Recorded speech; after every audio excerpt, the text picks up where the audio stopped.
Senator McClintock, thank you for joining us, and I appreciate all your work on earmarks as well. Well, I'm just a lowly congressman, but thank you for the promotion. I do, Tom, want to thank you and everyone at Citizens Against Government Waste for continuing to beat the drums against government waste, and especially the practice of earmarks. History warns us that countries that bankrupt themselves simply aren't around very long, because before you can provide for the common defense or promote the general welfare, you have to be able to pay for them. And the ability of our country to do so is increasingly threatened by out of control spending and all of the economic damage that it causes. As you know, government cannot put a dollar into the economy without also taking that same dollar out of the economy. Whenever government gives you a dollar, it also has to take a dollar from you. And it does it in three ways. It does it through taxes, which rob you of your current earning power and suppresses productivity.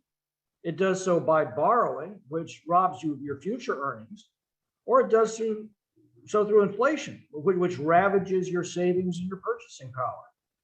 Trillions of dollars of excess spending last year produced the worst inflation in 41 years. We now have a 9.1% annual inflation rate. That means that a family earning $50,000 has just lost more than $4,500 to inflation. A family that has scrimped and saved and put away $100,000 toward retirement has just lost $9,100 of those savings to inflation in 1 year. You divide by the number of US households, $1 trillion comes to roughly $8,000 taken from a family's purchasing power. So the $2 trillion American Rescue Plan, that cost an average family nearly $16,000, and they're paying it back every day at the gas pump, at the grocery store. Now, Tom, I think you mentioned that you've counted $411 billion in earmarks. That means more than $3,200 taken from an average American family to pay for this nonsense. But in addition to their impact on American families, consider the three other big problems with earmarks. You mentioned one of them. First is their corrupting nature.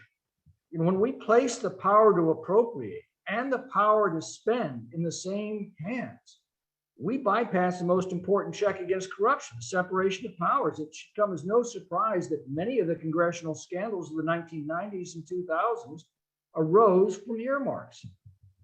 Second, earmarks bypass the normal process in which projects have to compete on their merits. Earmarks aren't required for meritorious projects. They're only required to protect unworthy projects from merit-driven competition. And even if there is such a thing as a good earmark, the price invariably is log rolling all of the bad ones. And third, earmarks harm the central tenet of federalism, that local projects should be financed by local communities. When a local government asks for an earmark, what's it saying? They're saying the project is so low on its priority list, they don't dare spend their own taxpayers' funds. But they're perfectly happy to have taxpayers in other communities foot the bill. So, Tom, thank you again. Thanks to everyone who has supported Citizens Against Government Waste over the years for sounding the alarm. Once again, you've provided the answers, and we're now left with the haunting question: will the American people finally demand the government to stop mortgaging their future and squandering their earnings? Thank you, Congressman. Really appreciate your leadership, and thank you for breaking this down so people understand the direct cost to them as a family and as individuals.